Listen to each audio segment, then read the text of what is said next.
a coastal village in Ireland, 840 AD. The Viking longships arrived at dawn, and by midday the systematic selection is complete.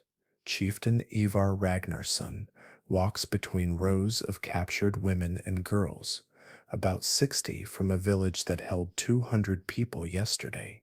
He knows exactly what he's looking for because he's done this 20 times in the past 3 years. The sorting happens in three categories, same as always.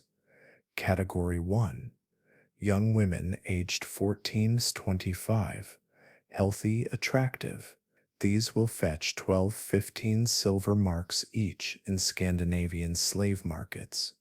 Premium prices because Irish women with red hair and green eyes are exotic novelties in Norse territories. Category 2, women aged 25 to 40, strong enough for hard labor. These go to farms in Iceland and Greenland, where Viking settlers need workers. Value 6-8 silver marks. Category 3, girls under 14, too young for immediate use but worth keeping if they're healthy. They'll grow into Category 1 in a few years. One woman tries to grab her daughter from the Category 1 group. A Viking warrior's axe handle smashes into her face. She drops unconscious. The daughter is pulled into the ship anyway. The woman wakes hours later to find half the village dead and her daughter gone, sailed away to a fate she can only imagine. The Vikings have refined this process over 50 years of raiding Britain and Ireland. They know which coastal settlements are poorly defended, what time of year to strike when men are in fields, how to move quickly before any military response arrives. Each raid is planned with military precision. Get in, capture women, take portable wealth, get out before resistance organizes. This isn't the romantic Viking exploration of saga stories. This is systematic human trafficking backed by naval superiority and operating across the North Atlantic for nearly 3 centuries. The Vikings didn't just raid for treasure, they raided for people, and British and Irish women were among their most valuable commodities. Before we explore the systematic brutality of Viking raids, if you're interested in the dark truths behind legendary warriors, hit that like button and subscribe. Comment where you're watching from. It's incredible how we're connected globally by our need to understand how societies systematically exploited conquered women. The raid on Lindisfarne in 793 AD shocked Christian Europe, but what's often forgotten is that 23 women disappeared that day and were never seen in England again. This wasn't incidental to the raid.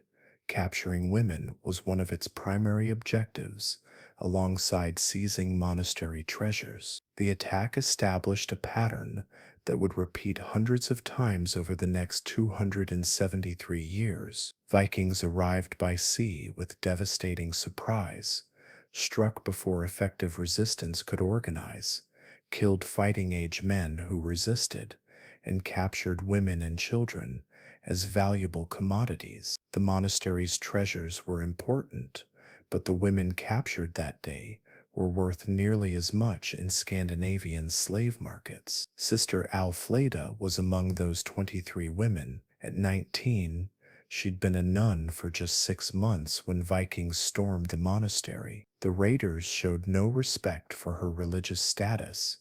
Nuns were simply young women with market value, and the fact they'd taken vows meant nothing to men who worshipped different gods. She was chained with the other women and loaded into longships that sailed back to Norway. The journey took 2 weeks across the North Sea. The women were given minimal food and water, chained below deck in conditions that were deliberately harsh. 2 died during the crossing, one from injuries sustained during capture, another from despair-induced suicide by refusing food and water. Their bodies were thrown overboard without ceremony. They were damaged merchandise, losses accepted as cost of doing business. When the ships reached Norway, the surviving women were taken to a market at Kopang.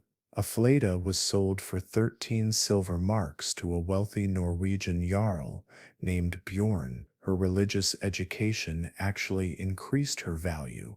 Literacy was rare, and a woman who could read and write was useful for estate management. But her education also meant she understood exactly what was happening to her, which made the psychological trauma worse. Lindisfarne wasn't an isolated incident.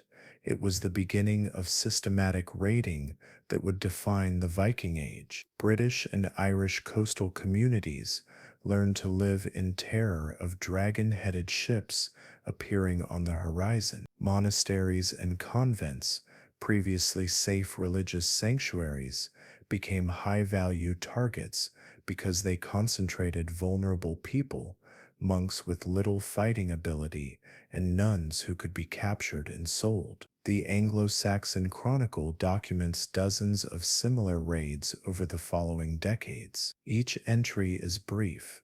Vikings came and raided such and such monastery, killed many, took treasure and captives, but those captives were primarily women, and their fates went unrecorded in English sources because they disappeared into Scandinavian territories.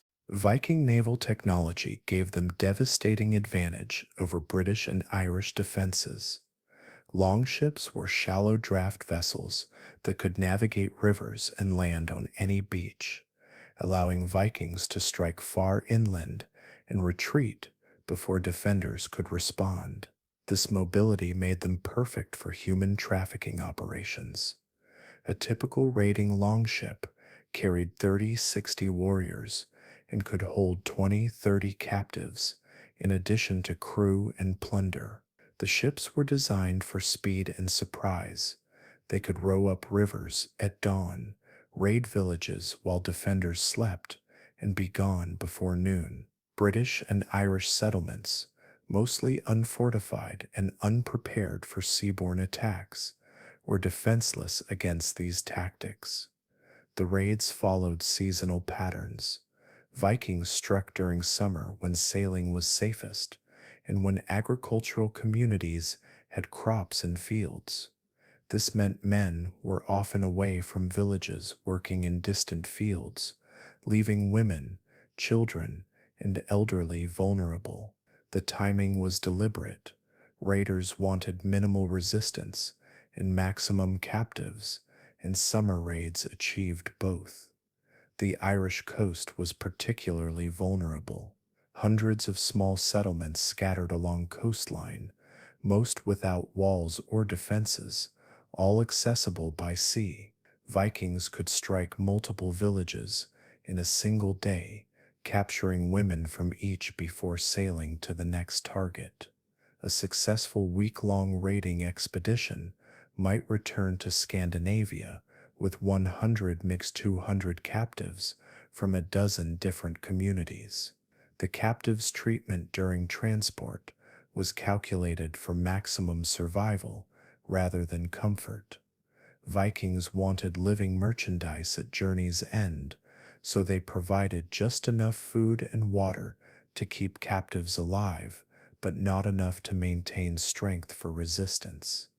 Women were kept chained and below deck most of the journey, reducing escape opportunities and making them easier to control. Some women attempted suicide during these crossings. Jumping overboard while chained meant drowning, but for women facing slavery in foreign lands, death sometimes seemed preferable. Viking crews were experienced with this and maintained constant watch on captives during crossings. Still, sources suggest perhaps 10 to 15% of captured women died during transport from injury, illness, suicide, or simply giving up. The longship advantage persisted for centuries because British and Irish kingdoms couldn't match Viking naval technology.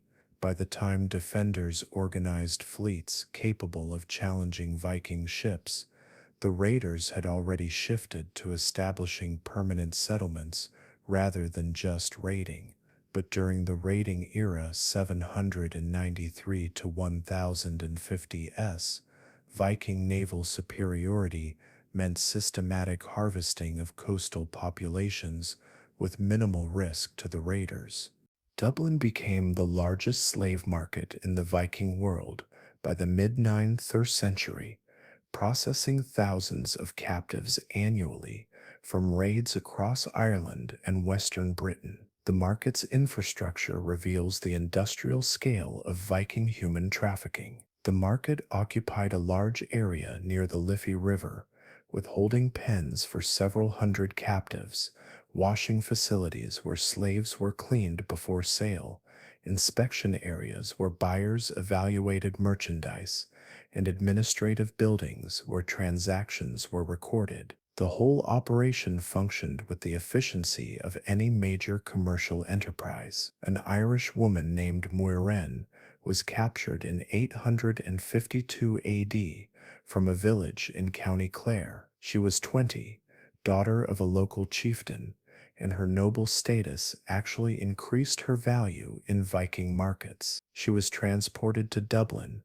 and held in the market pens for 3 days before auction. During that time, she witnessed the scale of the operation, hundreds of captured Irish being processed simultaneously, sorted by age and gender, evaluated and priced. The auction process was systematic. Captives were brought to a raised platform where auctioneers described their qualities to assembled buyers. For Muireann, Irish noblewoman, age 20, healthy, virgin status verified, speaks Latin and Irish, suitable for high-status household. The bidding was competitive. Wealthy Norse jarls wanted exotic Irish concubines, and Muireann's education and noble background made her particularly desirable. She sold for 15 silver marks to a Norwegian merchant who specialized in moving high-value slaves to Scandinavia. The price was high, equivalent to perhaps 3 years' wages for a skilled craftsman, but justified by her qualities. Within a week, she was on a ship to Norway, beginning the same journey Alf Leda had taken 60 years earlier. The Dublin market operated for over 200 years, from roughly 850 AD to 1050 AD. During peak periods, it may have processed 2,000 to 4,000 captives annually. Not all were Irish. British captives from raids on England and Scotland also flowed through Dublin. The market was so profitable that it became one of the economic foundations of Viking Dublin, generating revenue through market fees, taxes on transactions, and related commercial activity. The slave merchants who operated the market were professionals who understood the economics thoroughly. They knew which types of captives brought premium prices, how to maintain merchandise health during holding periods, when to sell versus when to wait for better prices, and how to manage the logistics of moving hundreds of people through the system. These weren't crude barbarians. They were sophisticated businessmen operating a complex commercial enterprise. Contemporary Irish sources document the horror of the Dublin market, but with helplessness rather than defiance. The Annals of Ulster note that great numbers of women were carried off during various raids, but the chroniclers had no power to stop it. The slave trade was so extensive that Irish kings occasionally negotiated for captives' return, paying ransom to Dublin Viking leaders. But these negotiations were expensive and freed only a tiny fraction of those captured. Viking settlement of Iceland, beginning in 870 AD, created massive demand for enslaved workers. The harsh frontier conditions required extensive labor, and Vikings filled this need by capturing British and Irish women during raids and transporting them to Iceland as forced settlers. Genetic studies reveal the scale clearly. Modern Icelandic DNA shows approximately 62% Scandinavian male ancestry, but 38% British Irish female ancestry on maternal lines. This asymmetry indicates that Viking men settled Iceland with captured or enslaved British and Irish women who bore children raised as Norse across generations. The journey to Iceland was brutal. From Ireland or Britain, ships sailed north through dangerous waters, taking 1–2 weeks in good conditions, longer if weather was poor. Women were transported as cargo, chained below deck, given minimal provisions. Some died during crossing, accepted losses in a business that nonetheless remained profitable. Upon arrival, enslaved women faced harsh realities of frontier life. Iceland was volcanic, cold, with limited agriculture and brutal winters. The work was constant and difficult, tending animals, processing wool, preserving food, maintaining households that barely survived in marginal conditions. Enslaved women provided the labor that made Viking settlement viable.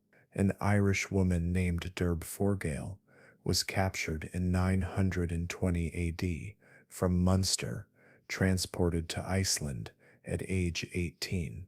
She spent 30 years on an Icelandic farm owned by a settler named Thorstein. She bore 5 children to Thorstein, all raised Norse, speaking Old Norse, worshipping Norse gods, having no connection to their mother's Irish heritage. Derb Forgale maintained memories of Ireland, but had no way to pass them meaningfully to children who saw her as foreign mother in their Norse world. The legal status of enslaved women in Iceland was clearly defined in early Icelandic law codes. They were thralls, property owned by free Norse settlers. Their children inherited thrall status from mothers, regardless of father's status, making enslavement hereditary through maternal line. However, Icelandic law did allow manumission, freeing of slaves, more readily than some other systems, and over generations, some descendants of enslaved women achieved free status. But freedom didn't mean equality. Freed thralls remained socially inferior, and their Irish ancestry was remembered and marked them as lesser even generations after slavery ended. The ethnic hierarchy persisted in Icelandic society for centuries. Norse ancestry conferred higher status than Irish or British ancestry, regardless of current legal freedom. The scale of enslavement in Iceland was significant. Estimates suggest that 25 to 40% of Iceland's early population, 870 Tessin 50 AD, were thralls primarily captured from Britain and Ireland. This means thousands of enslaved women formed the labor foundation of Icelandic society during its settlement period. The heroic Viking settlers of saga literature built their settlements on backs of captured women whose stories were never recorded with same romantic heroism. Viking slavery operated on the same principle as Roman slavery.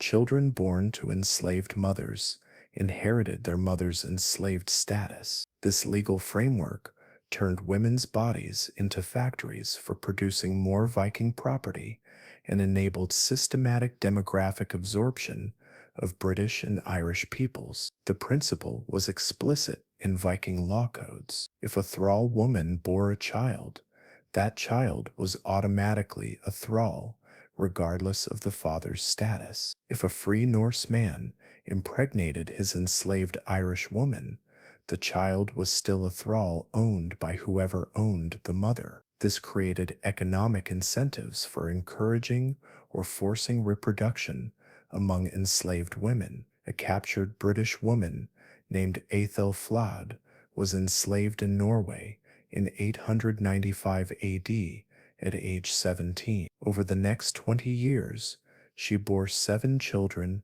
to 3 different fathers, her Norse owner, the owner's son, and eventually a male thrall chosen for breeding purposes. All 7 children were born into slavery, property of her owner's family. 6 survived to adulthood, becoming workers on the same Norwegian estate where their mother labored. The breeding system had mathematical elegance from Norse perspective. One captured Irish woman, worth 12 silver marks, could produce 7 children over her reproductive years. If half survived to working age, that's 4 additional thralls, worth 10 silver marks, each by adolescence.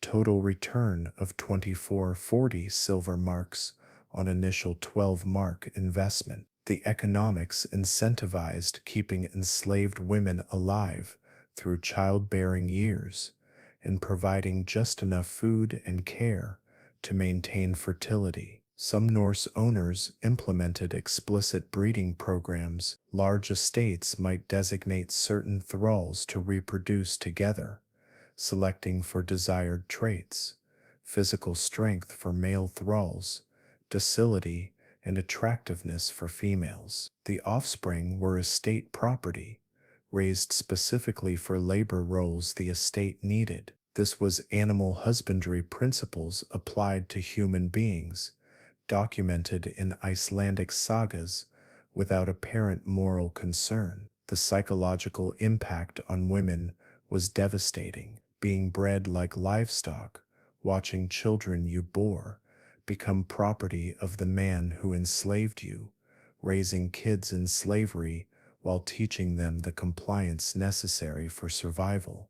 The generational trauma compounded across lifetimes. Some women resisted through infanticide, killing newborns rather than raising more slaves, but this was extremely dangerous and punished harshly if discovered. The children themselves faced identity crises. They were ethnically half British or half Irish, but culturally Norse. They might physically resemble their mother's peoples, while thinking and acting entirely Norse. This created useful servants for Vikings, thralls who looked like subjected populations but were loyal to Norse masters, making them effective intermediaries in territories Vikings controlled. Despite systematic control, enslaved British and Irish women developed forms of resistance ranging from subtle non-compliance to desperate violence.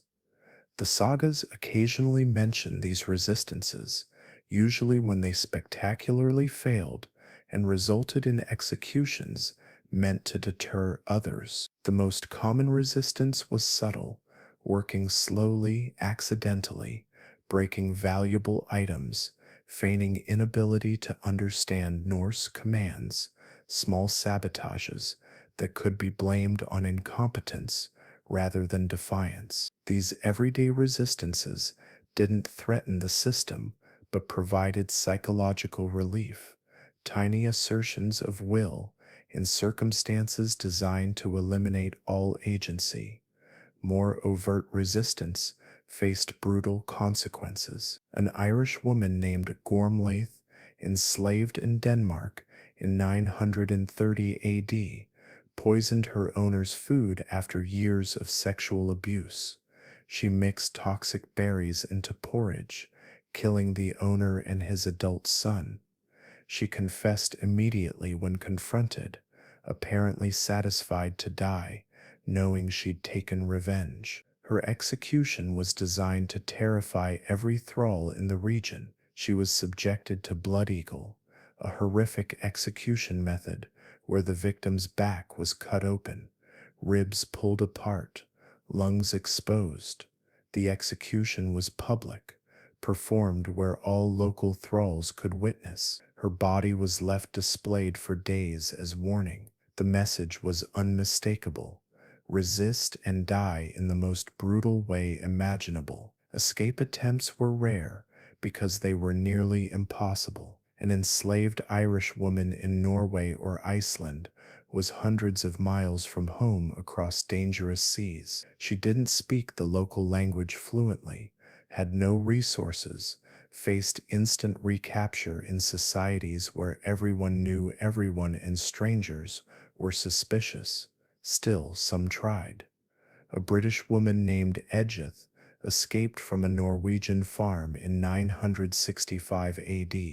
She somehow made it to the coast, stole a small boat, and attempted to sail to Britain over 300 miles of open ocean. Her body washed ashore weeks later. Whether she died from exposure, drowning when the boat capsized, or simply gave up and chose drowning over continued slavery, no one knows. But her attempt itself was resistance, choosing death over remaining property. Collective resistance was extremely rare, but did occur. In Iceland in 1010 AD, a group of enslaved Irish women on an isolated farm coordinated a work stoppage, refusing to perform their duties. The rebellion lasted 3 days before the owner broke it through starvation and selective violence. The ringleaders, two women who'd organized the resistance, were executed. The others were beaten and returned to work, their resistance crushed but their memory preserved in local oral histories that became embedded in later saga literature. The most extreme form of resistance was suicide. Killing yourself meant dying as yourself rather than living as property, reclaiming the one choice slavery tried to eliminate agency over your own existence. Sagas mention enslaved women who hanged themselves, drowned themselves in wells, or consumed poison. These acts were punished posthumously when possible, bodies denied proper burial, estates confiscating any personal possessions, but dead women couldn't be punished effectively, making suicide one of few definitive escapes. Viking enslavement systematically erased British and Irish cultural identities across generations, replacing them with Norse culture through mechanisms that were effective precisely because they were so comprehensive. Language erasure began immediately. Enslaved women were forbidden from speaking Gaelic or Old English in most households. They had to learn Old Norse quickly to understand commands and avoid punishment for incomprehension. Within a few years, most spoke primarily Norse, even with other enslaved British or Irish people, because it was safer and more practical than maintaining linguistic connections to destroyed homelands. Names changed immediately. A woman born Muiren or Aethelflaed became Thora or Gudrun, Norse names her owner assigned. Celtic and Anglo-Saxon names were considered inferior, difficult for Norse speakers, inappropriate for property. The new name erased identity while marking the woman as Norse possession. Religious conversion was forced comprehensively. British and Irish women were Christians captured by pagans who worshipped Odin, Thor, and Freya. Enslaved women were required to participate in Norse religious ceremonies, making offerings to gods they didn't believe in, observing festivals that meant nothing to them. Secret Christian practice was dangerous. If discovered, it marked you as resistant and unassimilated, bringing punishment. This changed after Christianization of Scandinavia, 10th, 11th centuries, but by then most enslaved women were already second or third generation removed from British-Irish origins, and their Christianity was culturally Norse rather than Irish or British. The religious continuity across cultures actually accelerated cultural erasure by removing religious identity as a point of resistance. Clothing and appearance were forcibly Nordified.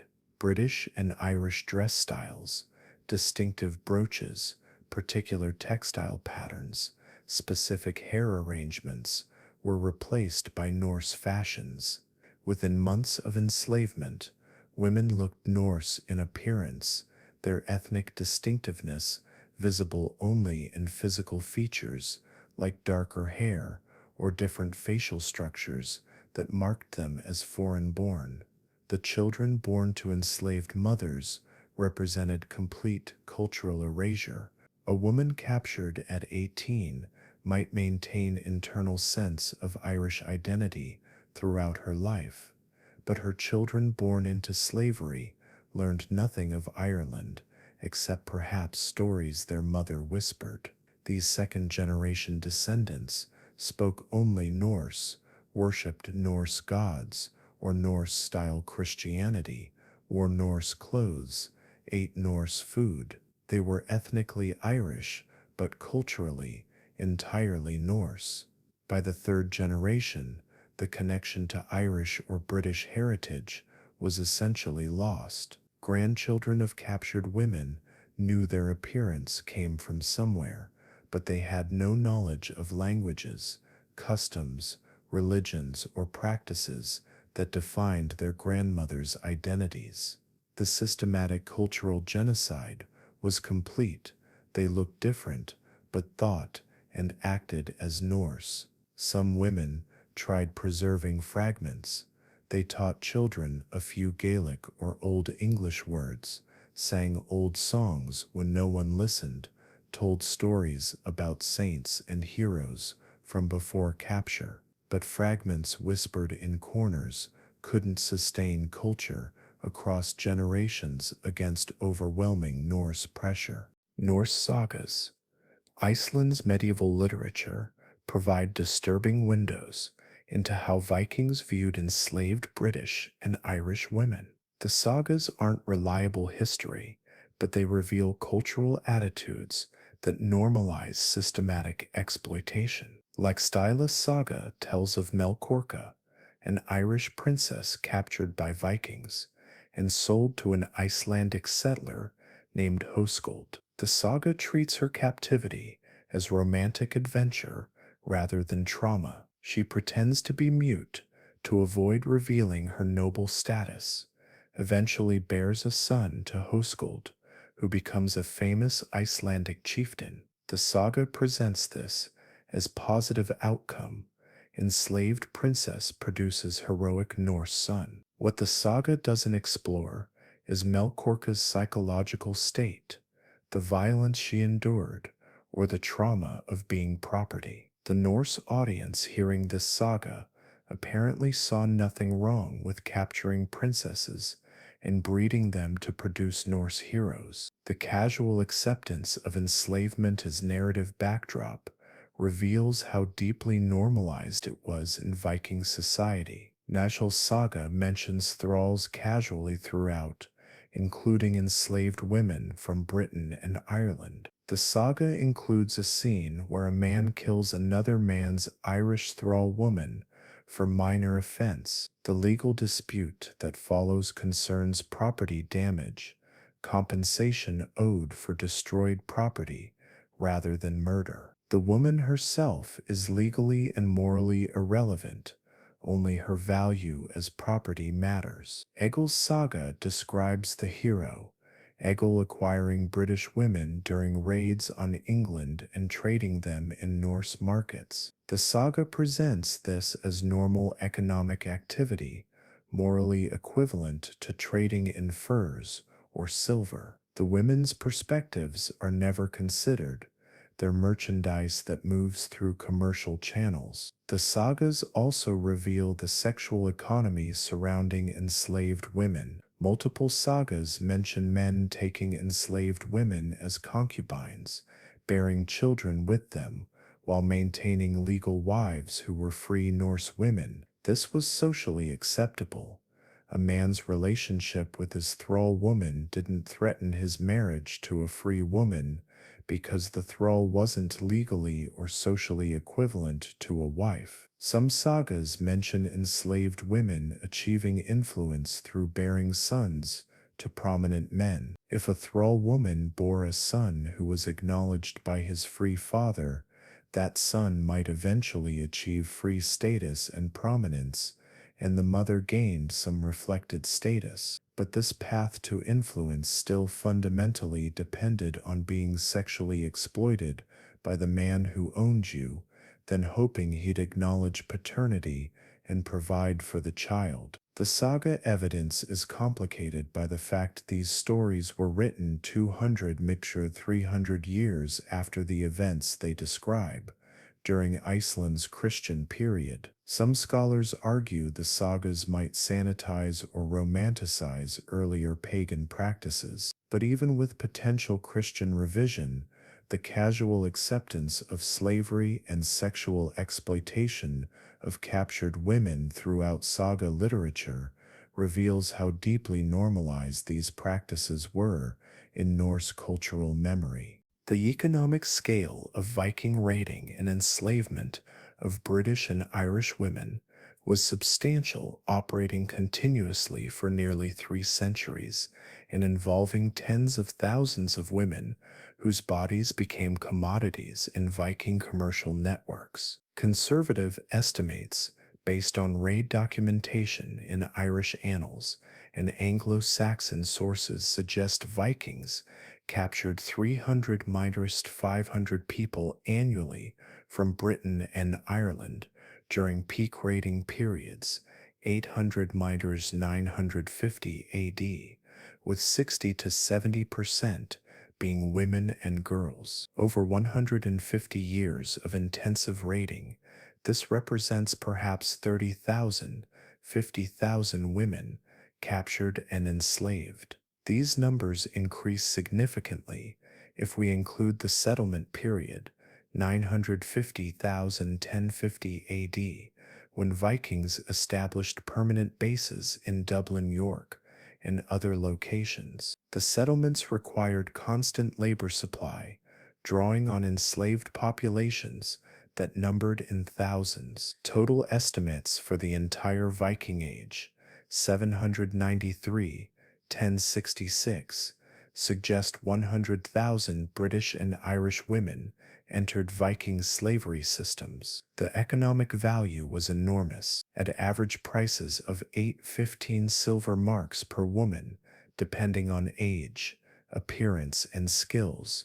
The total value of captured women over 273 years reached approximately 1-2 million silver marks. To contextualize, this was equivalent to perhaps 100 years of the entire trade revenue of a major Viking trading center like Hedeby. The slave markets themselves were significant economic infrastructure. Markets in Dublin, Hedeby, Coping, and Birka employed hundreds, auctioneers, scribes, guards, medical inspectors, transport specialists, merchants who moved enslaved people between markets. The market fees and taxes generated substantial revenue. Slave trading was major industry that supported thousands and generated millions in economic activity. The agricultural settlements that absorbed much of the enslaved population depended fundamentally on their labor. Icelandic farms, Norwegian estates, Danish agricultural operations all relied heavily on thralls for labor that made the settlements economically viable. Without constant supply of enslaved workers from Britain and Ireland, Viking expansion into marginal territories like Iceland would have been impossible. The breeding system multiplied economic value. A woman worth 12 silver marks, who produced 5 children over her lifetime, created perhaps 40-50 silver marks, total value, assuming 8-10 marks per child by working age. Across generations, initial investment in capturing women generated returns many times the original cost. Modern DNA studies provide scientific confirmation of Viking exploitation, revealing biological evidence that persists in modern populations and quantifying the demographic impact across millennia. Genetic research in Iceland shows the starkest evidence. Modern Icelanders have approximately 62% Scandinavian male ancestry, but only 62% Scandinavian female ancestry. The remaining 38% is British and Irish on maternal lines. This profound asymmetry indicates Viking men settled Iceland with British and Irish women, exactly what historical records describe. Studies of mitochondrial DNA in Iceland, inherited only through mothers, reveal that approximately 40% of Icelandic maternal lineages trace to Britain and Ireland. These lineages entered Iceland during settlement period 870–1050 AD, precisely when historical sources document Vikings capturing and transporting women. The genetic evidence confirms what sagas describe. Y chromosome studies, inherited through fathers, show the opposite pattern. Icelandic paternal lineages are 75 to 80% Scandinavian, with minimal British or Irish contribution. The asymmetry is unmistakable. Significant British-Irish maternal genetics combined with predominantly Scandinavian paternal genetics. This pattern is exactly what systematic capture of women produces. Viking men having children with British-Irish women, those children identifying as Norse. Similar patterns appear in other regions. Vikings settled Orkney Islands show approximately 30% maternal lineages from pre-Viking populations. Scottish Hebrides show 25 to 30%. These percentages represent women from existing populations who bore children with Viking settlers, whether through voluntary relationships, enslavement, or situations between those extremes that historical sources don't clearly document. Genetic studies can even estimate when this mixing occurred. Techniques analyzing how DNA segments are inherited across generations suggest the British-Irish maternal contribution to Iceland dates primarily to 870–1050 AD, exactly the Viking settlement period. This timing matches precisely with historical records of Viking raids capturing British and Irish women. One study analyzed ancient DNA from Viking Age burials in Iceland and found that individuals buried with typical Viking grave goods often had mixed Scandinavian British ancestry. This indicates that by second generation, children of captured British mothers were fully integrated into Norse society and buried as Norse despite their mixed heritage. The genetic legacy extends to modern populations who carry DNA from these women. Hundreds of thousands of people in Iceland, Orkney, Hebrides, and Scandinavia descend partly from British and Irish women captured during Viking raids. The biological evidence of systematic exploitation persists in living populations, visible in DNA tests, revealing ancestries family stories might not mention. The Christianization of Scandinavia, 10th–11th centuries, complicated the slavery system in ways that affected enslaved British and Irish women's experiences, while ultimately not ending their exploitation. Before Christianization, religious difference marked enslaved women as other. British and Irish Christian women captured by pagan Vikings faced forced participation in Norse religious practices, making offerings to Odin and Thor, observing pagan festivals, participating in ceremonies they saw as heretical. This religious difference was part of the cultural erasure system. Christianization changed this dynamic. As Scandinavian societies converted to Christianity, Norway around 1000 AD, Iceland 1000 AD, Sweden by 1100 AD, the religious barrier between enslaved British Irish women and Norse owners diminished. Both were now Christians, which removed one layer of cultural difference. Some enslaved women hoped Christianization might improve treatment. Christian teachings emphasized charity and proper treatment of servants, and enslaved women from Christian Britain and Ireland initially believed Christian Norse owners might be less brutal than pagan ones. This hope was largely disappointed. Christianization changed religious practices but didn't fundamentally alter the economic and social systems underlying slavery. Christian law codes that emerged in Scandinavia continued allowing slavery while regulating it within Christian frameworks. The law codes specified that Christian slaves should be allowed to observe Christian holy days, attend church, and receive Christian burial. But these provisions didn't challenge slavery itself or grant enslaved people freedom or legal rights. One area where Christianization did impact enslaved women was regarding children. Christian teaching emphasized the importance of fathers acknowledging their children, and Christian Norse society developed stronger expectations that men would provide for children they fathered with enslaved women,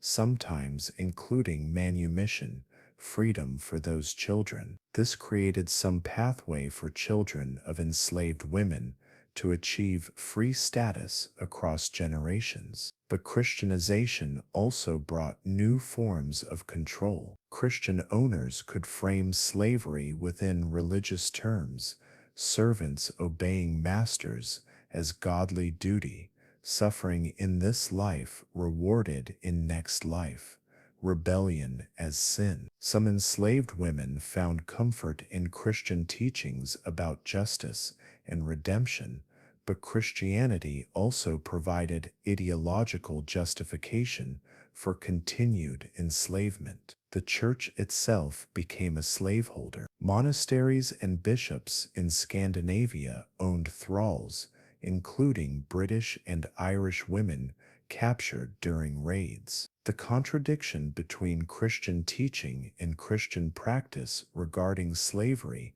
was rarely acknowledged. Church authorities found ways to justify slavery within Christian frameworks. By late 11th century, slavery was declining in Scandinavia, but this was due to economic changes rather than Christian moral opposition. As Scandinavian societies became more settled and agricultural, the economics favoring slavery shifted toward tenant farming and wage labor. Christianity provided some moral language that accelerated this transition, but the fundamental cause was economic rather than religious. Viking law codes provide detailed documentation of enslaved women's legal status, revealing how systematic exploitation was embedded in Norse legal frameworks that governed all aspects of society. The earliest Scandinavian law codes distinguished clearly between free people and thralls. Thralls had no legal rights. They couldn't own property, testify in legal proceedings, or bring complaints against free people. They were property rather than people in legal terms, and crimes against them were property crimes against their owners rather than crimes against the thralls themselves. An enslaved woman's reproductive capacity was legally her owner's property. Children born to thrall women automatically belonged to whoever owned the mother, regardless of the father's status. This legal principle was explicitly codified in multiple Norse law codes, making breeding enslaved women economically rational and legally protected. The laws did provide some minimal protections, mainly to preserve property value. Owners couldn't legally kill their thralls without cause, though cause was broadly defined and rarely challenged. Laws specified that thralls should receive adequate food and shelter to maintain health, not from humanitarian concern, but from property protection logic. Sexual exploitation of enslaved women by owners was entirely legal and socially acceptable. A man's relationship with his thrall woman wasn't considered infidelity to his free wife because the thrall wasn't a legal person capable of genuine relationship. The children from such relationships were thralls unless the father explicitly freed them. Manumission, freeing of slaves, was legally possible but hedged with restrictions. An owner could free a thrall through public declaration, typically during thing assemblies, Norse legal gatherings. But freed thralls remained legally inferior. They couldn't hold high office. Their testimony carried less weight in legal proceedings, and social stigma marked them as former thralls. Some law codes specified that freed thralls owed continued obligations to former owners, labor services at harvest time, first rights to hire their services, a portion of inheritance if the freed person died without freeborn heirs. Freedom was partial and conditional rather than absolute. The legal framework for slavery varied somewhat across Scandinavian regions. Icelandic law codes were relatively more permissive regarding manumission, and by 1100 AD slavery was declining in Iceland. Norwegian and Swedish law codes maintained slavery longer, with thralls remaining legally significant until 1213 centuries. The legal documentation reveals that Viking slavery wasn't informal or disorganized. It was systematic, carefully regulated, embedded in foundational legal codes that governed Norse societies. The exploitation of British and Irish women operated within this legal framework, making it legitimate and legally enforceable rather than criminal activity. The Viking Age traditionally ends around 1066 AD, with the Norman conquest of England marking the close of 273 years of systematic raiding and enslavement. But the decline of Viking slavery was gradual, driven by economic, social, and political changes rather than sudden moral awakening. The last major Viking raids on Britain occurred in the 1060s, but by then the patterns had fundamentally changed. Viking kingdoms in Scandinavia were becoming Christianized and centralized, developing into territorial states rather than loose confederations of raiding chieftains. Kings like Harald Hardrada of Norway were building conventional kingdoms that traded rather than raided, and systematic capture of foreign populations became less central to the economy.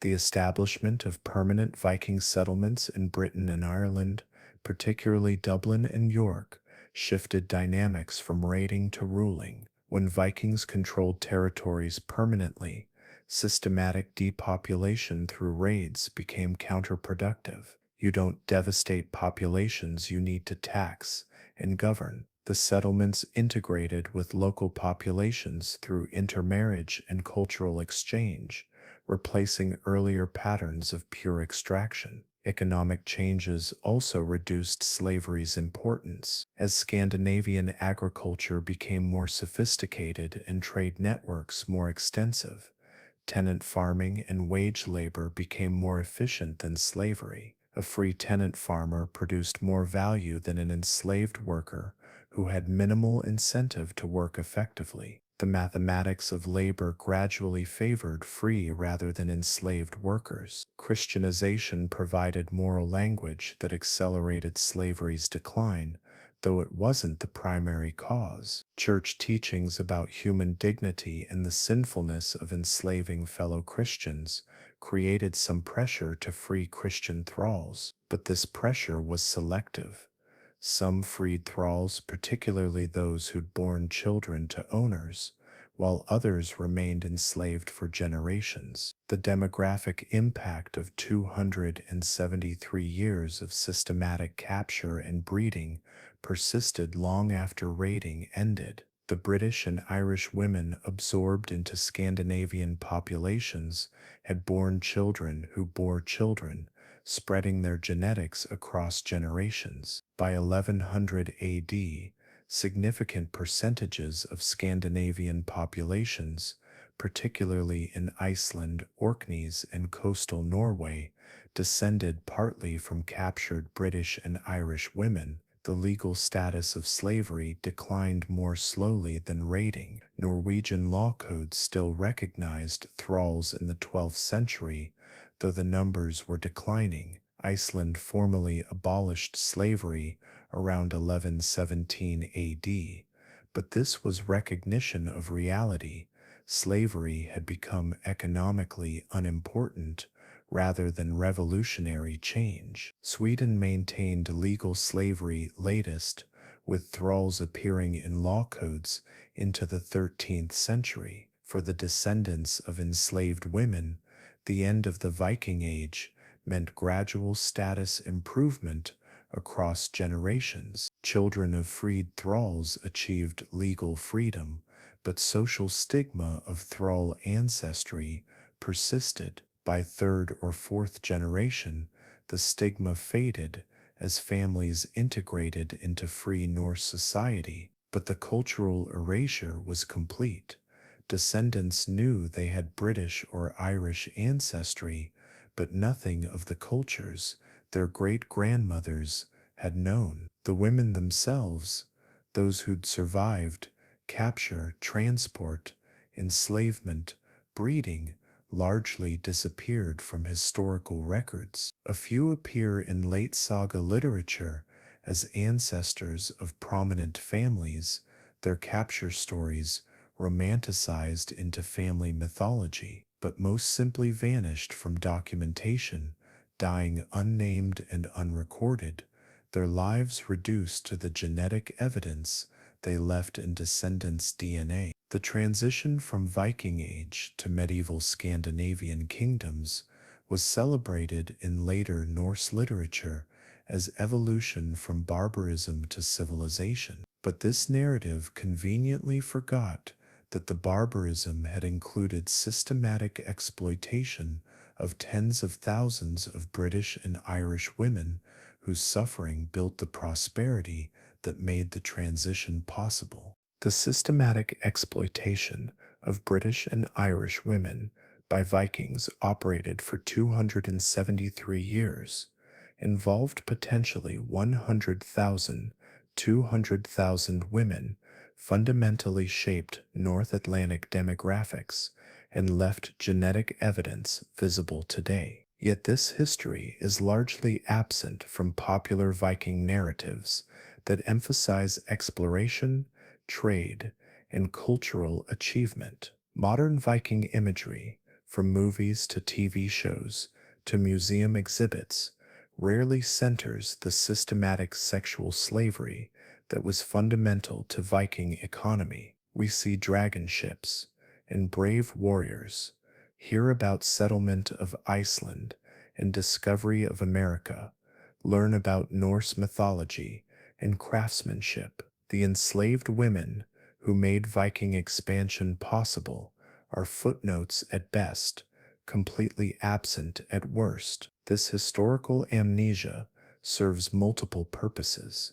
It allows modern Nordic societies to celebrate Viking heritage without confronting uncomfortable truths about systematic exploitation. It perpetuates romanticized vision of legendary Vikings that ignores the violence and human cost underlying that legend. It treats enslaved people as marginal to Viking success rather than fundamental to it. The women themselves, the tens of thousands captured from Britain and Ireland, left minimal direct testimony. They couldn't write sagas telling their stories. Norse writers recorded their existence only as property in legal codes or brief saga mentions. Their voices were silenced in their own time and remain silent in cultural memory, but they existed. Each genetic marker in modern Icelandic DNA, those 38% British Irish maternal lineages, represents a woman whose body became a tool of demographic conquest. Each casual saga mention of Irish thrall women represents actual human beings with names, families, identities that were destroyed when they entered Viking slavery. Some fragments survive in unexpected places. Irish annals record the grief when women were captured.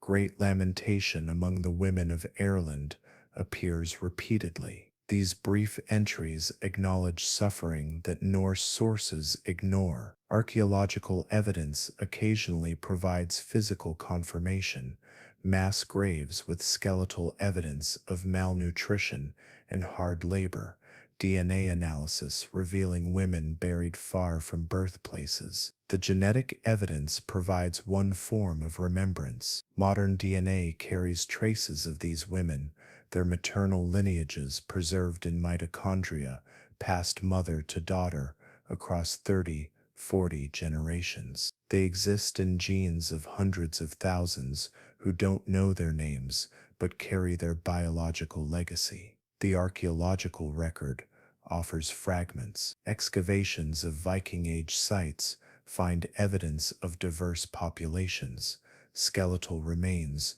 showing British and Irish characteristics in Scandinavian burial sites, suggesting enslaved women who died far from homes. The physical remains confirm what documents minimize: the systematic nature of exploitation and the scale of suffering. Modern museums are beginning to acknowledge this history more honestly. Recent Viking exhibitions in Dublin, Oslo, and Reykjavik have included sections on slavery and the treatment of captives. But these acknowledgments remain secondary to main narratives celebrating Viking achievements. The complete story, including both the remarkable maritime accomplishments and the systematic sexual slavery, is rarely told comprehensively. The legacy of Viking exploitation shaped the North Atlantic in ways still visible. The demographic mixing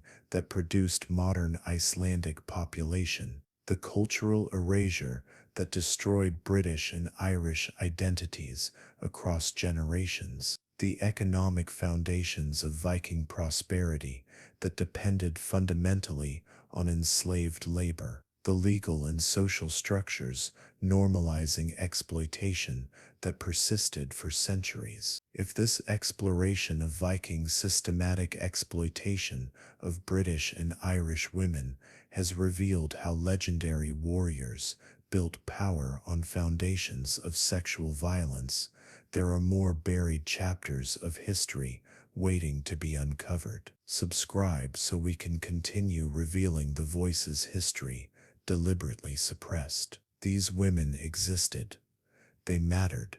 Their suffering enabled Viking expansion that historians celebrate. The least we can do is remember them, not as nameless victims or saga footnotes, but as human beings who faced systematic violence with whatever courage and survival skills they could muster. The longship remains discovered in Norwegian fjords, and Icelandic museums don't acknowledge that those beautiful vessels transported tens of thousands of captured women. The runic inscriptions celebrating warrior prowess don't mention that those warriors' primary targets were often defenseless coastal villages where women could be captured for profit. The silence is our choice, not historical necessity. Sister Aelfleda, captured from Lindisfarne in 793, sold for 13 silver marks,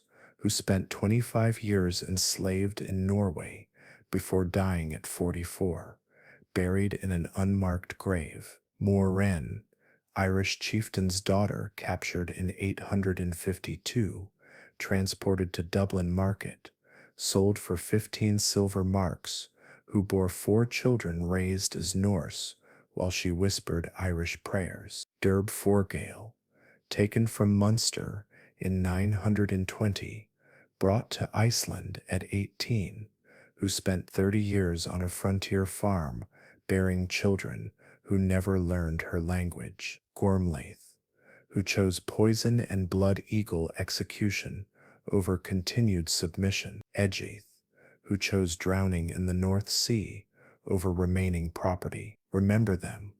Remember the 100,000 to 200,000 British and Irish women captured across 273 years. Remember their children raised as Vikings, while mothers were forbidden from teaching them their heritage. Remember the genetic evidence in DNA of hundreds of thousands carrying maternal ancestry from enslaved women whose names are lost forever. The dragon ships were magnificent engineering. The sagas are remarkable literature.